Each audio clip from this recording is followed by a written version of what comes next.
So you just bought your dream home, and now it's time to move. Let's face it, nobody likes to move. All the packing, unpacking, lifting, upstairs, downstairs, and broken everything, including your back. Let the professionals at EJA Moving Company take all the stress and pain out of your move. Competitively priced moving, relocation services, office moves, and complete packing and unpacking services. They work with everybody to make it simple and easy for you to move and relocate. Call EJA Moving Company at 315-335-0516. When it's time to relocate, have EJA Moving do all the work for you. Hit them up online, ejamoving.com.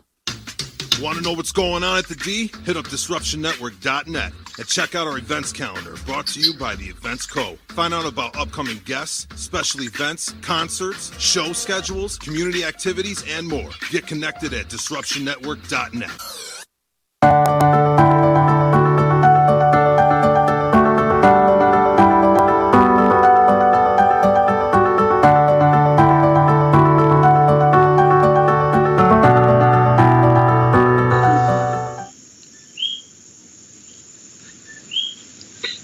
Everybody, thank you for joining us for the first episode of 2020. So this is my second season, episode 1, the Inseparable You podcast with me, your host, Heather Beebe. I have a super special episode to start the new year. I am live from Puerto Rico here with Angela Meyers and Abby Peeters. Angela is a singer and songwriter from Iowa. Abby is a clothing designer from Iowa as well.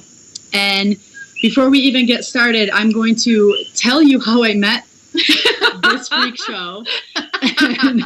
And, it was really a cool story. It was actually cool. Yeah, so over the summertime, actually, congratulations to Utica for again receiving the grant money for the Levitt Music or Levitt Amp Music Series. For the 5th year in a row, we're going to have free live music in Utica for the public to join and attend and just enjoy family-friendly event. So that is actually where I met both of the girls.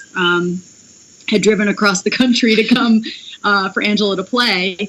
And on stage, she had stated that she had never been to New York before. So being that, I was like, oh, well, how has someone never been to New York before? Like, not even New York City.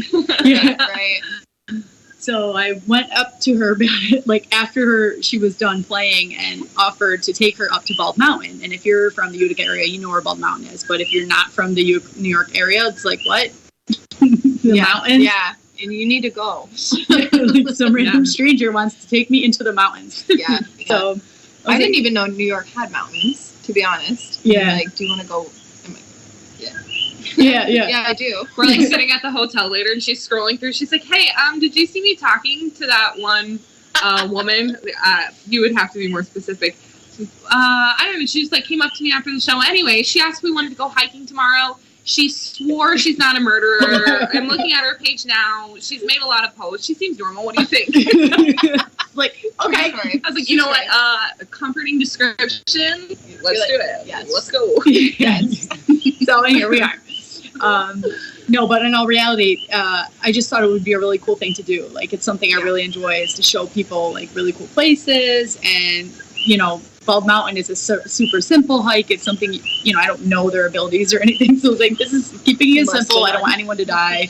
Yeah. Well, I think now that I think about it, you like let into it with breakfast, and then you're like, if you're up for it, yeah, for a hike. Yeah. And it was perfect. Yeah. But it was kind of funny because they were good about it. They were like, okay, we're taking our car though, so just in case you like try something, we will run away. Also, though, to be fair, which we'll get to this in a moment, but all of our belongings were packed into the car, so it didn't necessarily feel like the best idea to leave it on the street somewhere, which is more because obviously it was not the right vehicle to take 3 people in when we have like all of this equipment and bags. But it was funny. So but we're in the car, we're heading north, and we just immediately, I think, started talking about stuff that was like, what? Yeah. How do you feel that way?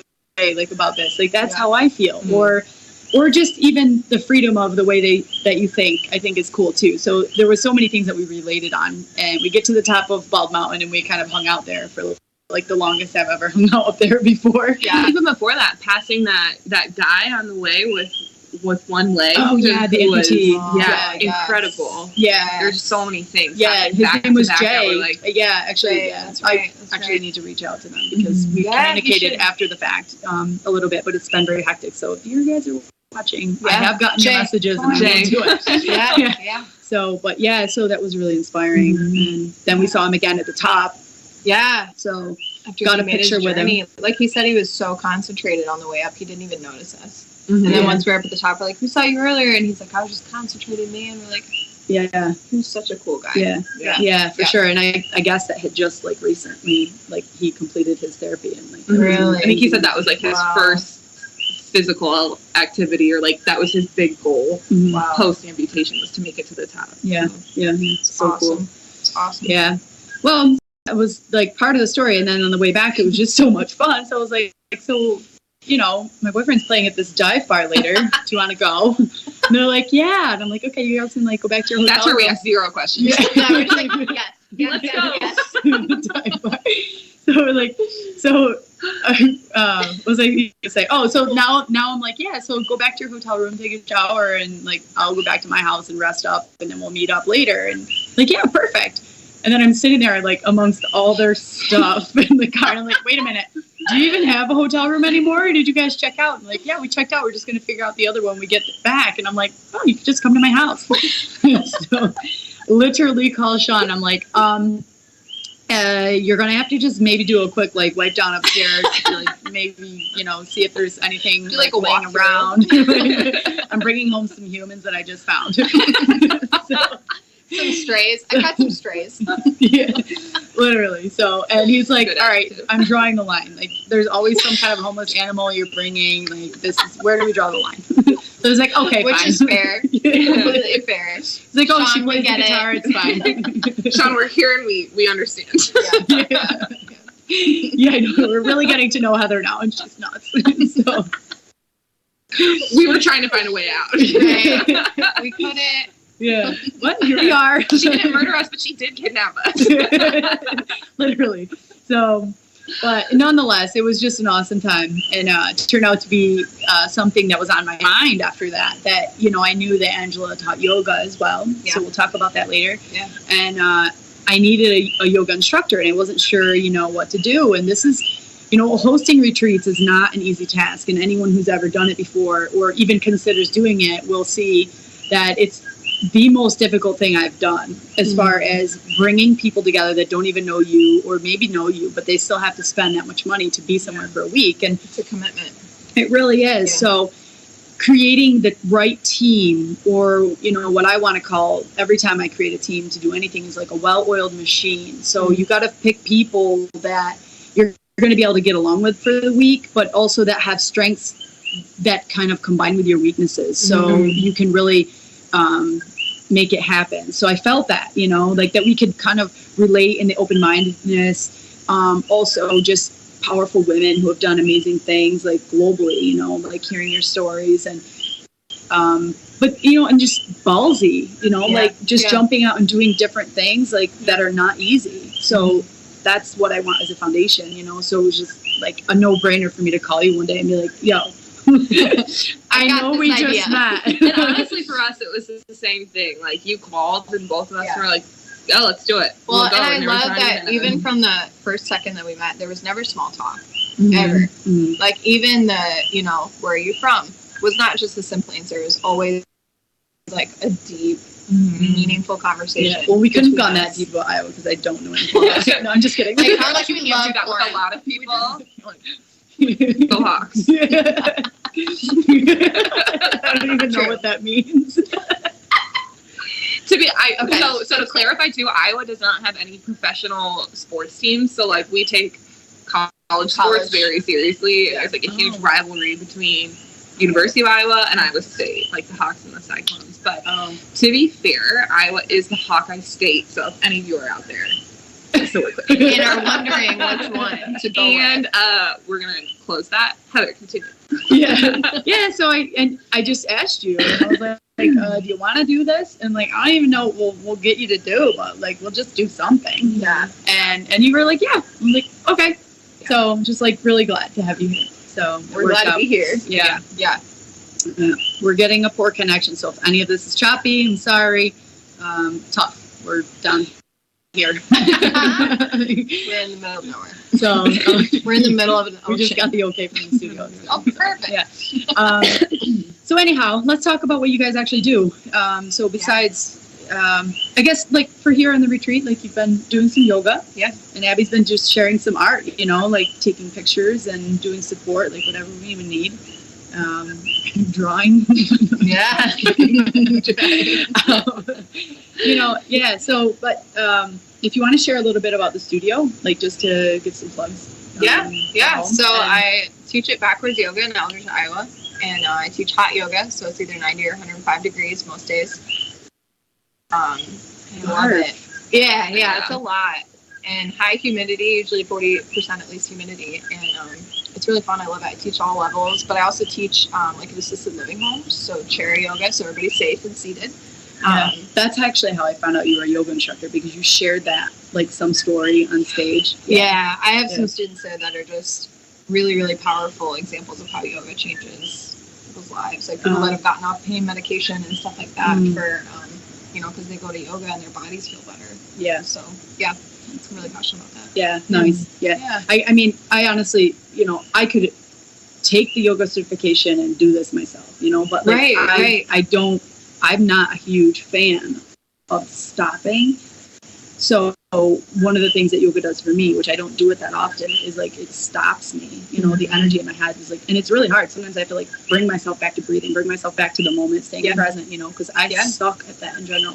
I could never do it. I could never be an instructor. Yeah, it's challenging. So it's challenging. Good exercise. Yeah, for sure. It's important. For sure. Yeah. Especially for somebody like me who's like constantly go. Because when you think about it, it's just an hour or 45 minutes or whatever. And so whatever's been going on with you is still going to be there at the end of that time. We don't really solve a lot of problems and overthinking things for an hour. But at the same point, it's really hard to stop doing that, to just take time for only ourselves and only, plug into that moment. Yeah, for sure. Being present is so powerful, and it's something that you're really not often encouraged to do. And to be present in a room full of other people, and to just know that you're all there. Yeah. And you're all together. At different levels. You're all thinking different things. You're all there for a different experience, and like sharing that is really powerful. Yeah. Cool. So let's talk about your music. Obviously, we've already mentioned that I've met you at the Levitt Music. Yeah. The Levitt Music Series. Wow. Because I was like, I'm going to trip over my words because we're so tired. Rally. Yeah, I know. These girls have drinks. And I'm like, So how does that process even work? Like, did you apply for that? Like, I don't even know on the flip side how that. Yeah. So, Levitt Amp, it's all around the country. Like, different cities apply. Yeah, I know. Yeah, so there's a city in Illinois, Galva, which is like an hour from me. And John Taylor is there in Galva, and he does just incredible things for that city and the state and everything. And so he has one of the Levitt Amp grants there in Galva, Illinois. Nice. So it's like a farming community, like super rural, super like everybody's, it's just a small area. It takes a minute to drive through the town, and then to get where the concert is, you're like driving off of you're literally in a field. Like an old asphalt kind of like alley type road, and then you're in a field. And it's just like wind turbines everywhere in a barn and like cornfield right there. You're just in a field. And so John actually recommended me. He knew, is it Gabriella? I can't remember. Oh, yeah, who helps with Michelle. And so John had heard she was looking for a female country artist, and he's like, I know your girl. So when he reached out to me, he's like, have you ever thought about going to New York? And I'm like, I'm not opposed to it. Like, sure. So he told me about this. I'm like, wow, what a cool thing. And so we went there, and it was obviously nothing like rural Illinois with a bunch of like, farmers, and just, it was so different than what I expected. And this is like incredible. A country concert too. Yeah. With like, it's country music. Four openers throughout the day. Yeah. 3 or 4 big names. And so people are, Yeah, it's a different like experience than when we went to New York, and it's so different. Yeah, and it's like the heart of your city, and people are just like it's in the city. Coming out of their houses, or they're walking a couple blocks down, and it was so cool to just be like in the middle. Galva too, you're in the middle of the community, but it's just a different feel in there. It's like sure. Yeah. There's a pulse on that in Utica. Utica. Oh my gosh. Yeah. Aw, that's cool to hear. That's cool to hear. I know, like, the people behind the scenes there, like Michelle Truitt, she's so passionate. So passionate. And she does so many cool things. That's like just a fraction of what she does. But Michelle, if you're listening, we love you. Michelle, we love you. I'll let her know. Yeah. She's coming up in this conversation, but she's just really awesome for everything. Yeah. So, and that, I mean, just to see that area of the city alive, because that part actually is not a very good part.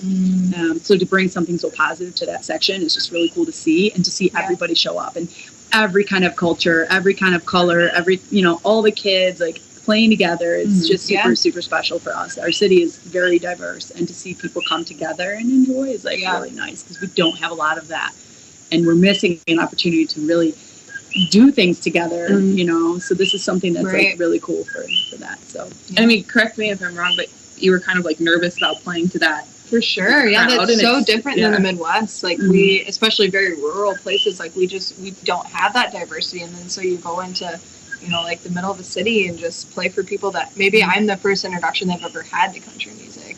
That's a totally different experience than people that know every song you're going to play. Yeah. Or you play originals, but they know the style. It's so different to just go in and here's my style. Yeah. Well, we're not foreign to country music at all. Utica is actually a really small city, there's people that would say it's just really a city, it's like, okay, whatever. But, but I still think you have a unique style. It's not like country, I think, has a poppier sound now, and you're super talented. So, and then, so you apply, you get it, you come up here, but tell what else has been going on with your music career? When did you make the jump to start doing this full time? I know that's a decision you recently made. Yeah. Share that part of your story. So I think it would be beginning of 2018 really that I made the decision. I was nannying for an amazing family that I love for 3 years, and it was kind of like the kids were getting older. It was kind of that natural transition of okay, we don't really need you so much anymore. And so during nap time, I was already taking advantage of booking shows, writing songs, doing the stuff that I could do while the kids are just, out and about. And so I just kind of made that transition of, okay, how much money do I need to live every month? How many shows do I need to live on? And that was it. Once I hit that number, from there we can build it. But I have to meet that bare minimum requirement. And so once I figured out that number and how many shows I needed, it was just a matter of building it up, getting my name out there, reaching out to as many people as I could, hearing 2,000 yeses or 2,000 no's per one yes, but that one yes is what mattered.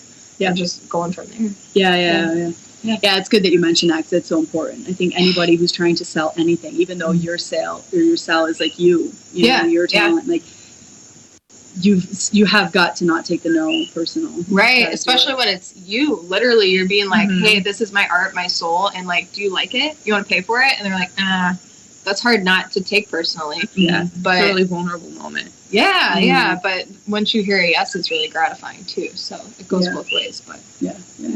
Cool, awesome. So what's the coolest thing I think that's happened, or that you think has happened since you've made this jump to actually do this full time? I mean, really just going different places. Going to New York was really cool that, you can be a big fish in a little pond. I can stick around the Quad Cities and play shows all year round and be fine. But to go to different places, playing for diverse groups of people, being able to connect with different people, not just the people that I know will like me because they're related to me or we're friends, but other than that, people they know my mom. Right. We went to high school together. We're good. But people that they have no idea who I am, but I make an impression that we can connect together. That's really special to me. One in particular, I wrote a song, and it was about a bull rider that actually killed himself after a bunch of concussions, stuff in his career. He's 25 years old. So I wrote a song about it, and we were out in Lewistown, Montana. And he's from Canada. Yeah, he's from Canada. I never knew him, and so we already had that kind of disconnect. But this woman who also didn't know him came up to me after I played the song, and she went to hug me and just ended up collapsing in my arms basically. And all she could say was thank you. So something like that is just a really powerful moment of like, it meant something. It mattered. You know, it's bigger than, oh, she wrote a song. You know, it's not about who you know. It's about like a feeling and a connection. For sure. Like really, and a connection that you brought out an emotion from inside somebody that was clearly something really deep. Yeah. Because pretty much everything's been said, but a way you can say it differently, you know, bring a new perspective to it or something like that, you can still bring an emotion out. It's really cool. For sure. And I think music has that power of like bringing out that sometimes inside of people who have a hard time showing it in any other way. So music can just kind of open that door and kind of automatically creates a safe space. And you can see people like tear up all the time. Like my daughters did like a talent show a couple of weeks ago, and there's like a lady crying in the audience after this really beautiful like little song from this little girl, and it was like, you know, this is like some cheesy little talent show, you know, and their kids are going there learning, and and she's just, but I get it. I just get it. Like you just, something hits you and you don't know what it is sometimes. It's really cool. Good. Awesome. So let's talk about Abby a little bit here. Abby's explaining to me today what she does, and like it's really cool because this isn't something that I've learned a lot about, but it's definitely something that's been on my radar, is trying to be like a better person. And as far as what fashion is and clothing and stuff. So explain what you do and what's going on. Yeah, so for me, my background is in public health and like a lot of international work. And so spending a lot of time abroad in contexts that are like very low income or like low resources. And so coming back to the States and doing remote work still with some of these different groups, but then trying to get back to like my creative side, because really it's so hard. You can probably relate to this, that like if you're not exercising that, it's something that just kind of like eats at you. And you get, for me, like my mind's eye is so clear that like if I don't get it out in some way, it's just like it's there all the time. So coming back to the States and getting more into like clothing and expression was something I really struggled with, because it felt kind of like superfluous and like a little bit conceited and like, is this, you know, it's just like clothing, whatever. But really I started to think back on it, and I remember like there were times in Mozambique where I would just feel like so uncomfortable in my physical situation because I didn't feel like myself. Even though I was living really authentically and I like loved my life, but I didn't feel like me. And I felt like that when I came home too. And then I started to realize like, no, it's because I'm not doing a good job of expressing myself in a way that feels authentic. And for me, that came down to clothing, because really like the way we present ourselves is kind of one of the first signals we give to someone. Like how often do you pass by someone and you're like, oh my God, I love what they're wearing, or I love their shoes, or you know, their hair, blah, blah, blah. It's just kind of a natural instinct. And so for me, leaning into that meant kind of diving into that creative side and doing that through making clothing. And then recently I've had a really cool opportunity to start making clothes for friends, i.e. this one, when she like played in Vegas. And I had people like, I would wear something and say, oh, I love what you're wearing. I said, thank you, I made it. Oh, blows. Well, would you be willing to do something like that for me? And then watching people come alive and watching that bring something out in them is so powerful. And I really don't think that should be underestimated. So it's been a really cool journey, like in growth, personally, creatively, and helping other people grow.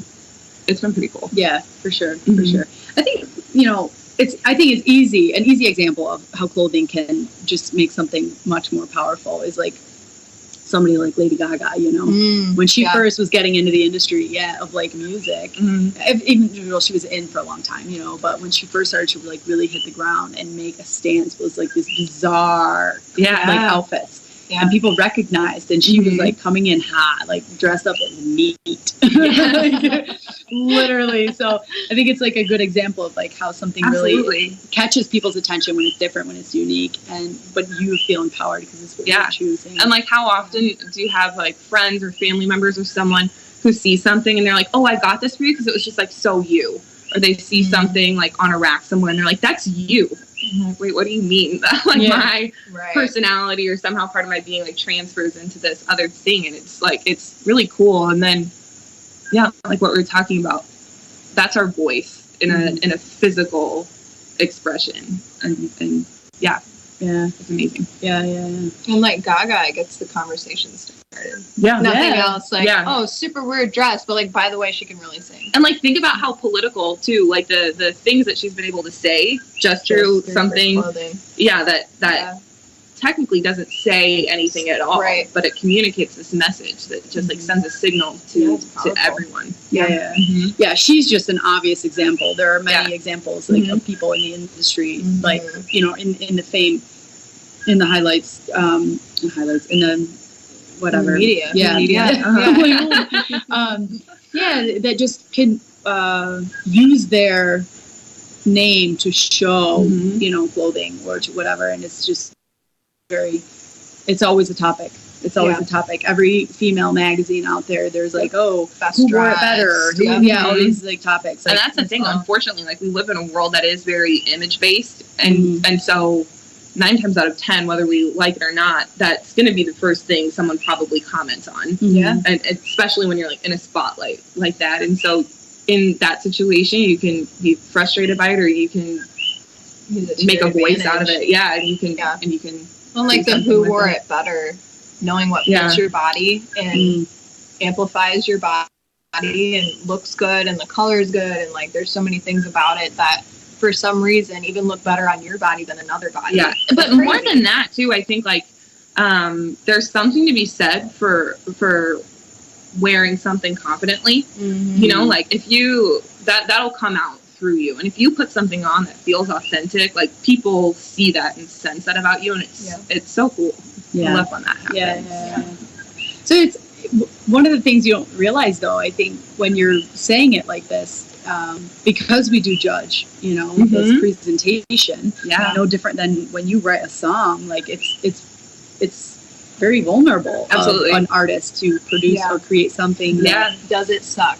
Is it good? Because really at the end of the day, like when you create anything, that's a physical manifestation of something that was inside of you that literally would never have existed if you didn't bring it into being. And so to turn something personal and emotional into something physical is a scary moment, and it's a risk, because if you're not totally confident in that, or even if you are, when someone says something about that, it's like, oh, because at the least, that's me. That's who I am. At the least, it's about your skill, and at the most, it's about you as a person. Right. So either way, where do you win? You suck or you're good. She's all right. So some of the outfits that you've done, I think you've posted them on Facebook. You can actually find them both on Facebook. I don't know, do you have a page for your design? I don't. I've been using Instagram more. This is so new for me. Within the last month or two. Because really, I didn't start sewing. I mean, my grandma taught me how to sew when I was young. She was let's hear this part of it. Because all right, we should also mention that Abby's wearing right now something that she made. And earlier, like, it's got so many like details, and I don't know how many times you buy something from like Wish and it's like $5 and you get it and it's like a dish rag. You're like, what? Drape it over my body. You're like, I'll have this for like 10 days. And not wash it. Then it will only be one day. So it's just it's really detail oriented. And I think it's like, I was surprised. Like, wait, you made pockets? Like, who knows how to do that? Like, without a machine. Like, and I noticed also that there's like elastic for the ruching in the back or whatever, and like it's really cool. So let's hear how you learned this. And so my grandma was an incredibly talented sewist. My mom's mom. I love that word. Is that the word? Sewist. So we'll get into this because it all ties in. Let's get in there. And we're gonna get in deep. Are we ready? We're talking about sewing. Here we go. So my mom was one of 6, and so like some of it was economical necessity. Yeah, but really a lot of it, I think, was because it was something my grandma enjoyed doing, and she was really, I don't know if she realized it or not, but she was doing it to be sustainable, and was really intentional about it. Like, before she would throw something out, she would mend it or modify it to continue giving it life so that someone could continue using it. Yeah, it was so cool. My mom, I don't know if she's listening, but she still cringes to this day when she sees like kind of the like flare pants with like a fringe on the bottom, or like something with like additional cuffs and stuff, because that's what my grandma would do to lengthen. So I'm sitting down, but I'm like 5'10" and I'm short in my family. And so my grandma would be like lengthening things by adding fringe to the bottom, or like fun fabrics. This was like the 70s. And so my mom looks at it and she's like, no, it's too soon for the 70s to come back. Like, I don't even want to.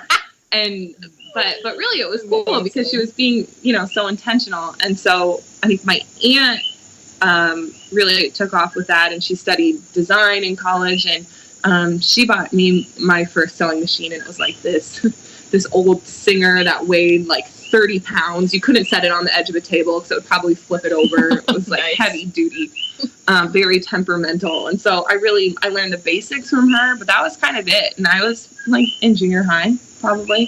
So the extent of what I had done was like pillowcases or like a weird tube top or something like that. That like you should not wear in public. To make my like kids duvet covers. Yeah, I have a sewing machine. I would like literally, but all I would do is buy like a really cute sheet and another really cute sheet, and then you sew them together. But like it gets the job done, so right on. You're like, yes. Yeah, and then you do it inside out in my adult life. Yeah, so like that's what I was doing, and then I was in Mozambique, and I was hand sewing a lot because like I needed curtains for my house, and I didn't want to walk to the tailor, or like I needed a creative outlet. And hand sewing was something that was easy to do, and whatever. I didn't think much of it. And I came home, and I actually came across this really cool independent sewist from Iowa. His name is Sarah Kirsten. And she's so inspirational. And her whole take on this was like, sewing is expression, but sewing is also something that's like sacred, and it's also like the best way you can honor yourself and like empower yourself, while also like making conscious decisions about like who you are and the world you live in, and like actively creating the future you want to see. And so I sewed a few of her things. I found some other really cool independent sewists who, interestingly, it was like this community of women from all over the world who was like really forging a new path and challenging kind of that traditional idea of sewing. Because I think for a lot of people, like, yeah, like you look at something like this and you're like, wait, you made that? Like, this is a handmade garment, you know? It's not typically the way we think. So they're coming up with these beautiful designs, and it's this awesome community of women really supporting everyone. And I ran with it from there. So that was like October. And part of it was me searching for some sort of physical identity coming back from Mozambique, and like searching for meaning and all of that, and wanting to make conscious decisions, because too, when you're abroad, you see so often like all of the clothes that in the States we send to thrift stores thinking we're, you know, to be fair, you know, you think you're doing something really good, but then a lot of that gets sent, you know, just to another location, moving further south to these ports where it's the last call for this, and instead of throwing it away, we just kind of dump it in some low-income country, where then it upends entire economies. Like tailors are put out of business, people who are selling the materials are put out of business, because they can just pick up you can just pick up this garment that literally people were getting for free, and now yes, it's creating new jobs and that people can sell these, but really it's unraveling an entire industry in another area. Interesting. And you see the ripple effects in these communities. Yeah, and so it gets challenging because so the phrase fast fashion is something we talked about. We kind of live in a context where trends are turning over like really quickly, even within a single physical season. By the time you're in fall, you're worried about spring. Right. And we're looking ahead, but like fall will also have like 3 different trends or like 4 different styles inside of it. And they're so appealing and they're marketed so well that you're just like, yeah, you're buying it, and it's also affordable. And but then come the next year, it's like out of style and it looks really dated. So we don't keep it, and it's also not high quality. It's not enough to like keep it, and like mend it and care for it. It's easier just to like throw it away or put it in a donation pile.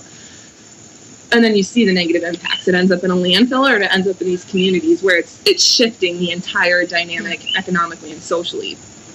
And so really, like when we're buying clothing, we're making a choice.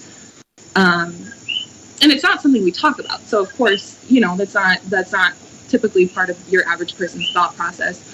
But really those ripple effects are huge, because also you're considering like the people who made your clothing. Like this garment here, this is probably like $30 worth of fabric alone.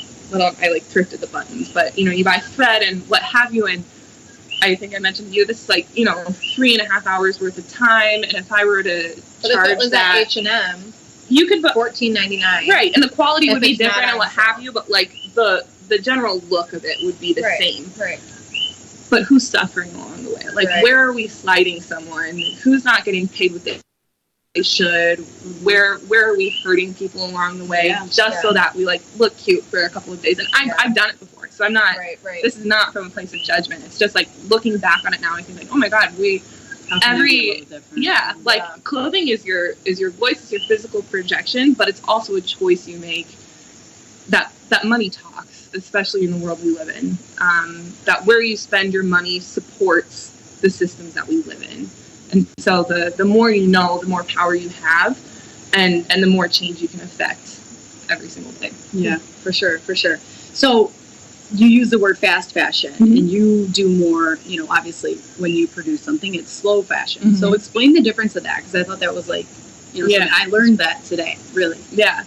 So like I mentioned, fast fashion is that industry where we're turning over trends, like season over season, but also within that season, you're seeing like multiple different things evolve, and it's this push to always like, you know, be stylish by this, by that, because it's affordable, it's cheap, it's produced quickly, but it also kind of goes out of style quickly. It's typically not things of quality. Whereas slow fashion is turning that over and taking a step back and picking out items that will stand the test of time. Really, I think it's taking a second to look inwards and say, like, who am I and what do I really like and what do I think best reflects me? And then making those choices, buying it from a company that's like ethical, or, you know, an individual maker, and then holding on to that for a long time. And if something happens, like mending it. Visible mending is one of my favorite things. I would encourage people to look into it. Beautiful, like you get a hole in something and you find like a piece of cloth and you put stitches in it that you can see on the top, or things like that. And it's just like, it's so powerful just to take a step back and reflect and think, you know, who am I, what means the most to me, and how do I present that, and then, you know, where do I find those clothing or those pieces that will last. So I would say Style Bee is a woman who, well, that's her blog name, but she has a lot of like worksheets and interactive things that like help you to define your personal style, and like your color, defining your color palette, and because like really it doesn't, like, even between the seasons, what's in for this season? Rust. Yeah. Okay, then you need to get rid of all of your rust by the next season, because now it's out. Yeah. And instead of like your personal being looks good in rust, and it's gonna look good in every season. And truly, it doesn't matter, because at least for me, tell me if you agree, I find that even within like a certain trend or, you know, season, style, what have you, I gravitate to things I feel comfortable with. Right. So I'll buy things of like similar color, really similar cuts, you know, similar materials, because that's like my comfort zone. So when you can zero in on that, you can find a way that it translates, and then even then you can like reduce the size of your wardrobe, because things like just flow together, and you don't spend so much time thinking about what you put on your body, because like they're all things that are you, and when you put them on, you feel quality over comfortable. quantity. Because how many times you go into your closet and you're like, I have nothing to wear. Right, and that should never be the reality, right? Because like I love all of these things. What should I wear? What should I wear? Like, what do I want to wear today? Like that feeling of excitement when you like get a new outfit and you want to put it on right away. Like that can be your closet if you just like really take a minute. But it's true. It's about like figuring out who you are and how you relate to that, and like what speaks to you, and also what speaks about you. And it's a process, and it doesn't happen overnight. Like I'm still in the process of it. For a lot of people it takes years to like step back, because I'll buy things from the store, or I incorporate things but it's cool when it starts to happen. You feel it on a really deep level. That's cool. So if there's anything that each of you could share, like to anyone who considers coming into a full-time position as a musician, or like being vulnerable and creating clothing, or whatever it is, like whatever you want to create, like what would you tell them? I would tell them, be really bold in your statements and your choices, but at the same time be kind to everybody, because whatever business you're going into is a small world, and you cannot burn anybody, because they will come back around and they will be able to help you in some way, and everybody will be able to help you, and you will be able to help everyone. So just be a good person, but love your craft, love it like a science, love it like an art, know all the facts about it, and just do it from a good place, not because you're wanting to make money, not because you're wanting fame, but because you love the craft. That's what I would say. I think for me it's like good work and authenticity speak for themselves, and so make sure you are comfortable with who you are and you're ready to own it, so that when you put something out that feels very you in that vulnerable moment, when somebody comes back on it and challenges it, or if they have something bad to say, you can stand there, you can stand your ground and say, I respect your opinion, but this is me, and you can keep. At the end of the day, that's what you have. That's what you bring to the table as a human being is you. So it's so own easy. it, like lean into that, even those parts that even if you're not proud about them, somebody else has been there. People respect you owning who you are based on confidence. I agree 100% with that, for sure. For sure. So many people have struggled or have been through things, and when you own that, all of a sudden people gravitate to you because they're like, you find your people. For sure. And I think that also it's important to see that when somebody judges what you're doing as good or bad, that's a direct reflection of how they feel about themselves. So if you're being vulnerable and they're like, oh, that's so weird, well, they're probably a bit weird about doing that kind of thing, and that's why they would never imagine doing it. It's not, I would wish that for anyone going to do something vulnerable, I mean, even me creating this, right? Oh yeah, absolutely. Like, it's really putting yourself out there to be judged, like this is a shit show, or whatever could happen, right? What if you don't like it, then don't like it. Right. I don't care. It's not going to stop me. Like, I love the quote of like, don't let somebody else talk you out of the dreams that they gave up on. That's a projection of them. Just because they weren't able to do it doesn't mean that you can't bring. So from this morning, are you talking about like what I wrote? Oh gosh, that's so relevant to right now. So I wrote. It says something along the lines like, basically, when we share a risk that we're taking in our life with people that we love, sometimes they don't respond 100% all for it, and they're super scared, and they kind of try to talk you out of it because they're scared based on things that they've experienced in their life, not because they know that you're going to fail. Right. They just like know that they failed, so they're like, oh, you're probably going to suck at this, so and you can't ever not do something based on that, especially if it means so much to you, because their fears are not part of your recipe to success.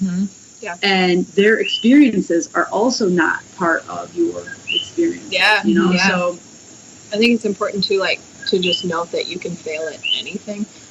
There's people all the time that have jobs with like huge companies, and they're just like, sometimes it just feels like the stakes are lower, and those are things we put on ourselves. It's somebody else's money, it's somebody else's dream, it's somebody else's vision, but like at the end of the day, we're all disposable. Yeah. And it really, too, like while we're talking about this, it's totally okay that if in the future you look back on something you did and think like, ugh, you know, I'm not super proud of that, or like, you know, I kind of, you know, failed there. Right. You can look back on that and say that. And like, own that as part of your journey and say, you know, that wasn't a great moment, but I learned from it. And this is how it's grown me. Yeah. That's something else that's so powerful in this kind of work, that failure is only a negative thing if you let it be a negative And how many times are you in a completely different industry but get like a flavor of something that you really like, and you keep that and take it to some other job or some other position or idea or dream,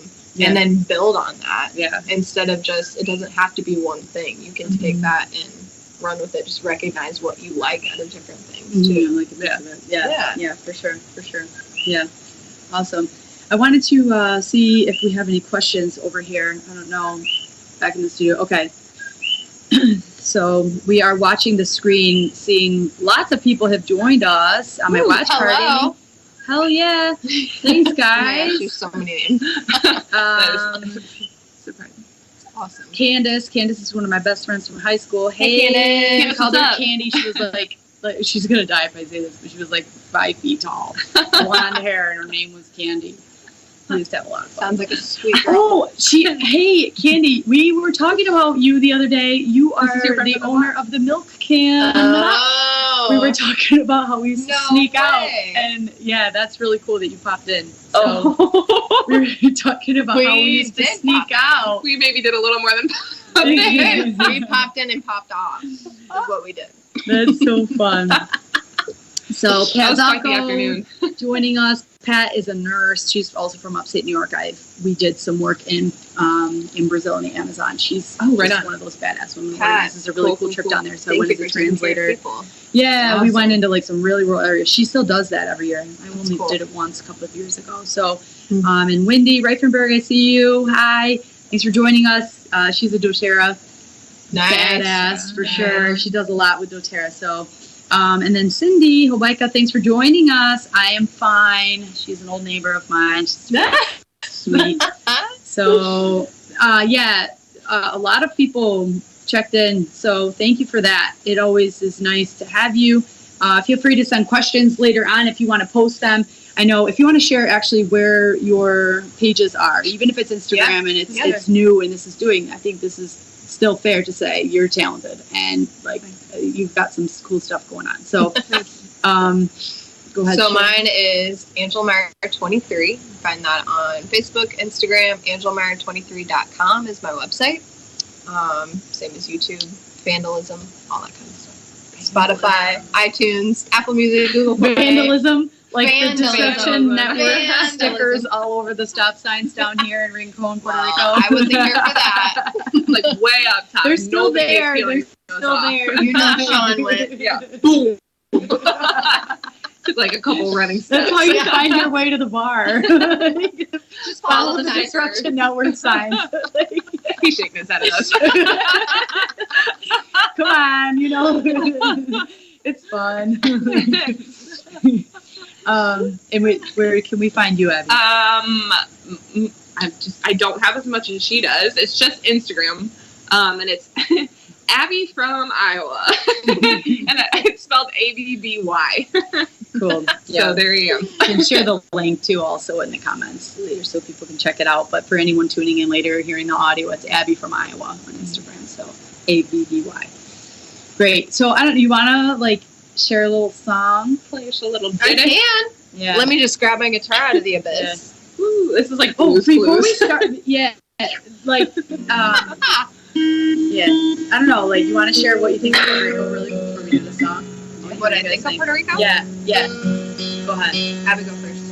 Puerto Rico in general? Yeah, so far this trip even.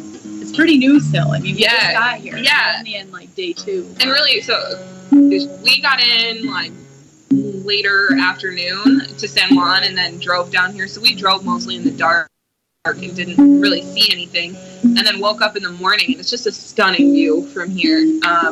and driving around today, like incredible being out for a couple minutes. Like people are great. And it's such a powerful group of women to sit here with. And it's been amazing just within, what has it been, like 48 hours to see the way people are already transforming. Like it says so much about this place, but also this space that you've created here for people to share and be present. So cool. Cannot wait to see what else happens. And it's been amazing so far. Yeah, same. It's very different, but it's beautiful. And just kind of a culture shock, but not in a way that you're uncomfortable. It's just like coming home in a different way. Like you're just experiencing something and you're so passionate about it that it's cool that like you want to share that with us. And we're like, oh yes. What does she know? Where it's so fun to travel with someone who like knows about a place and it's just like feeding you little bits here and there. Like, oh hey, do you see this? Here's a little. Yeah. Super. It really no, but it like rounds out the whole experience because often you don't get that often when you travel somewhere. So it's nice to be able to have a context. Yeah. Good. Yeah. So and obviously like there's some major like the earthquakes going on down here right now, but people should know that we haven't been affected by that, but it is a little bit to the south in Ponce. Some houses have collapsed. So I'm interested to see what will happen or come of this for as far as relief efforts and stuff, because Puerto Rico is actually still seeing the aftermath of Hurricane Maria. So we haven't seen too much yet because we literally just got here and the girls haven't traveled, but they will see more. There's still a lot of houses that are covered in blue tarps and that have never received any FEMA. Wow. And I know coming from Haiti, that's like so real. Seeing those FEMA signs around and seeing some of that, it's just like it takes so much time. It's horrible because recently, even in upstate New York, which everyone that has tuned in knows, it was released in the news that FEMA has declined helping anyone in the Whitesboro area that had major flooding on Halloween, where in our area. And I mean, I don't remember in my life this ever being like this extreme, and we've had like 2 extreme cases in the last couple of years. And now FEMA's not going to help, and people are super mad. But FEMA's a federal resource, and it's definitely something that's not being used properly. And when you see people down here, when we're like 2.5 years after Maria, still living in the conditions and still having to deal with it, I mean, there are literally still some utility poles that are like sideways. So, not that FEMA should be taking care of that, but that's still like there's some negligence going on. And that's the tricky thing, like part of our responsibility, but also like our privilege as citizens is to be able to like contact our representatives and people in office to demand that. So I would say like don't forget about places like Puerto Rico, who even though it's been years are still not receiving the aid that they need, even though the money is there.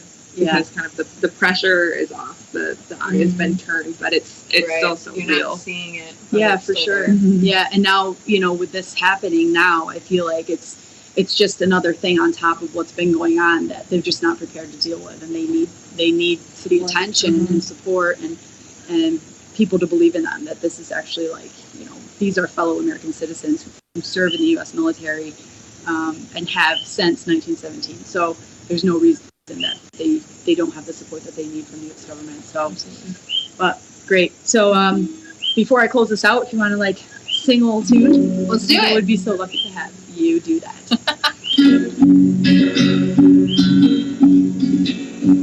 Drive too fast and level the roads.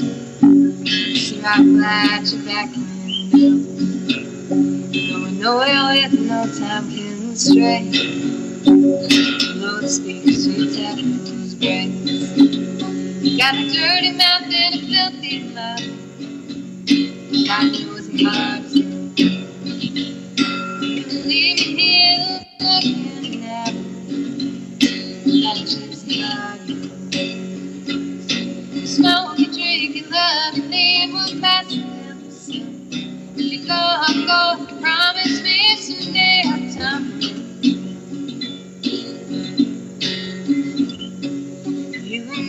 Touching up, speed enough to take it slow. It's been a while, but funny, pick up right when we left town. got a dirty mouth and a filthy mind. God knows if I'm leaving me and looking at that gypsy heart. You smoke, drink, love, and you move faster than the sun. Before I'm gone, promise me someday. Tell me.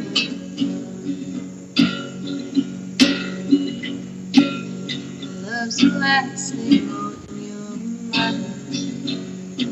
Why won't you change that with time? Hard to learn. You got a lot of dirty habits. I think I could be.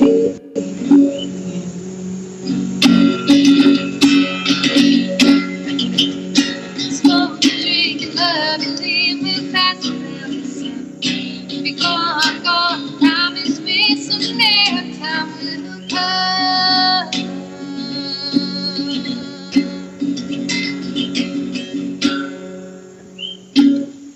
Yay! Yay!